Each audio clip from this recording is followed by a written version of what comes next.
Hey there, Grumpy Old Fart here. Due to YouTube's changing quote-unquote community standards, I created a channel called Grumpy Old Fart over on Rumble, a free speech alternative to YouTube. You can see all of my stuff over there, including my political and social commentary, as well as my current events videos. The links to my YouTube and Rumble channels, as well as links to let you order my books, are in the description of this video. If you enjoy my content, please like, share, subscribe, and comment. I welcome your comments, even if you disagree with me. Now, on with the video. Hey there, Grumpy Old Fart here. I'm doing an Unexplained Places video on the Buckeye Ranch.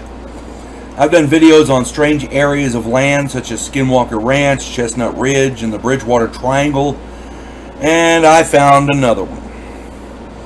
The Buckeye Ranch resides in Rainbow Valley, Arizona. It is currently called the Stardust Ranch. Now, fair warning, mind you, if you Google the Stardust Ranch, be sure to put Arizona on the search or you will get tons of articles on the Stardust Ranch in Nevada. That's a completely different place and lots of weird stuff probably goes on there as well, but I dare say it's not paranormal. I guess it depends on your perspective. Yeah, that one's a brothel. We're not talking about that one. Okay, we're not talking about the brothel. Ranch I'm talking about is some kind of a paranormal magnet. A local woman who grew up on the ranch says that back in the 70s, the ranch was sold to her family by a couple who were tight-lipped and happy to get rid of it. The dark hallway off the living room seems to be the favorite place of the dark entity that resides there. The figure was usually a variation of green and sucked the heat out of the area. On one occasion, a visitor was startled by the entity to such a degree that he bolted down the hallway and returned with the shotgun. In his words, there was a guy with fatigues there behind him, and it scared him. Nobody else saw that, just him. But this guy was a skeptic. So, yeah. Let's move forward to the current owners. The ranch is currently owned by John and Joyce Edmonds. John was a therapist, and Joyce is a retired FBI agent. So there's some credibility there. I'm not saying that they're if they're hoaxing it, they're doing a good job. That's all I'm saying. And the fact that one of them is a therapist says he's probably grounded to some degree. And the other one is an FBI agent, which lends her a little bit of credibility. Or at least she was. She was a retired FBI agent. So now when they moved in, they found that the former tenant had vacated and left their belongings. If you buy a house and move in and find the previous residents have left everything there, yeah, you got to start questioning why. These people called the real estate agent, and he said that they would come and get the stuff. Then they found that the stuff had been thrown in the pool. John called the real estate company, who told him that the property was sold as is. So it was on them to get rid of the stuff or do whatever they wanted with it. That's it. Boom. Now, that in and of itself, to me, would be cause for concern.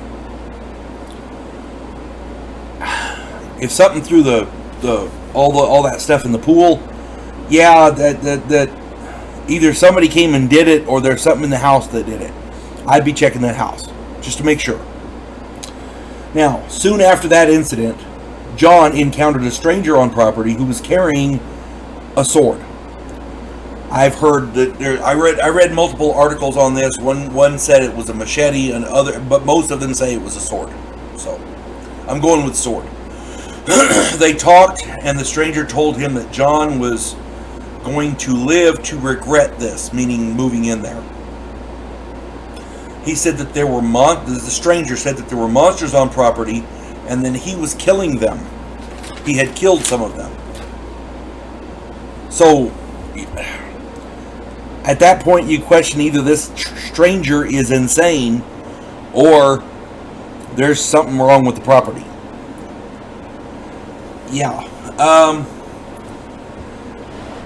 The couple began seeing orbs and glowing UFOs around the property.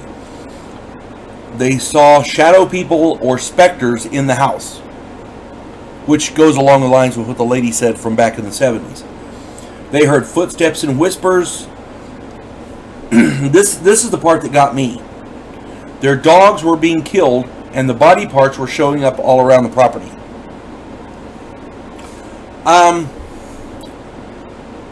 I love my dogs. If something started killing them, I would immediately try to get to the bottom of it, and we would be considering moving at that point. Now, a lot of people, when they find a big, nice piece of property like this, they're loath to get rid of it, and I understand that. But this is the way I've always felt about animals, cats, dogs, that kind of thing. Most animals treat you better than people do. The worst thing a cat or a dog is going to do is maybe bite you, maybe shit on the floor. People will treat you far worse than that. If somebody or something was killing my dogs, I would be finding a way to save the dogs or to get rid of whatever the hell it is that's doing it. That's all I'm saying. Shortly after that, after the dogs were being killed, excuse me, the gray aliens began showing up. Gray aliens were seen in the bedroom. Joyce had dreams of being injected with something, and when she woke up, she had odd-shaped scars in the same place as she was being injected in the dreams. The dogs were barking, so John went out to see what was going on. He saw at one point the dogs were barking, so John went out to see what was going on. He saw strange orbs following him, and he saw the Greys attacking his dogs. At one point, Joyce was levitated out of the bedroom and up to a waiting craft. Another time, Joyce was being levitated up towards a portal, a visible portal. John fired at the portal with his gun, his rifle, and Joyce was released. So, whatever's in the portal, the gun was effective. Later, their dogs killed a gray, which then disappeared. Apparently, you have to chop off their heads to get them not to disappear. John has discovered that there are two portals on the property, one in front and one in back, that they're using to travel back and forth. Now, if that's not weird enough, here's where it gets really weird. John claims to have killed at least 18 gray aliens. But unless you chop off the head, the bodies disappear. So, now, that sounds far-fetched. I absolutely agree. But blood from his sword was tested by an actual pathologist, a doctor. And the doctor reported back that he believed it was extraterrestrial blood. It had some aspects of human hemoglobin, but for the most part, it wasn't human. Then, this doctor died unexpectedly, and no other doctor will take up the case without an exorbitant fee. So,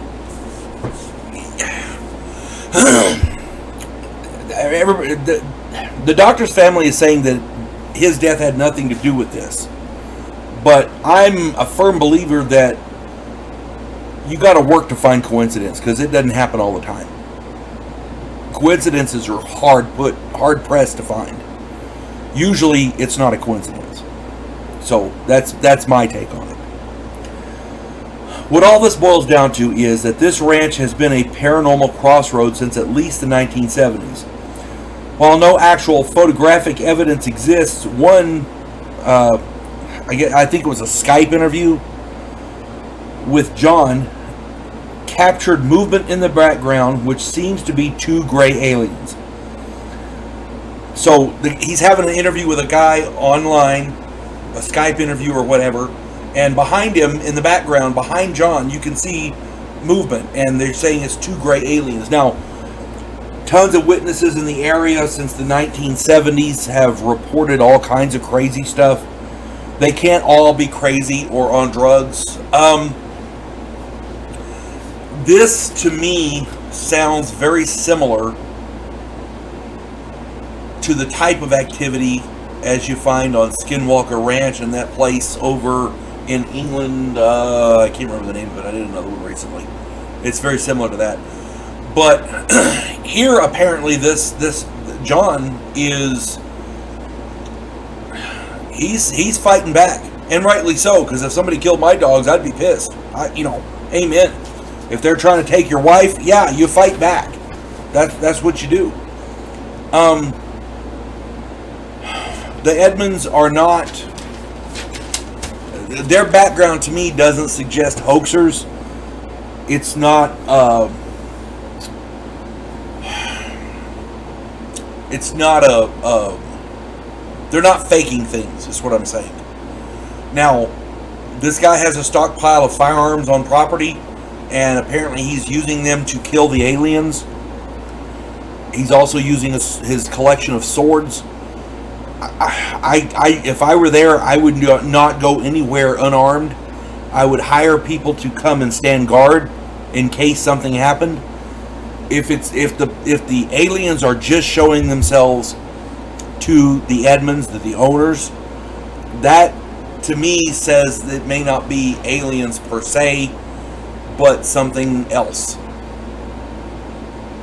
The event back in the 70s where the visitor saw the thing and ran and grabbed a shotgun, the entities inside the house, the shadow figures or the specters or whatever, to me that says haunting of some kind, poltergeist or something like that. But if he's also seen gray aliens, could they somehow be linked? I don't know. But do your own research and tell me if you find something else. And be careful Googling this thing, because you'll get that brothel over in Nevada. Trust me, it took me several tries before I actually got information on this. I had to go research the original name before I could find information on it. So keep that in mind. Yeah, that other place is probably not a place you're looking for. Just saying. I don't know. Maybe you are. I don't know. None of my business. Anyway, hope this finds everybody well. You folks have a good day now. God bless one and all. Clarissa Lowe, a historian from the future. Delmore Kane, a Civil War veteran turned outlaw. This oddball pairing faces a conspiracy of epic proportions spanning the centuries. If you like action and adventure westerns with a splash of science fiction and fantasy, check out my book series Drifters and their ongoing adventures.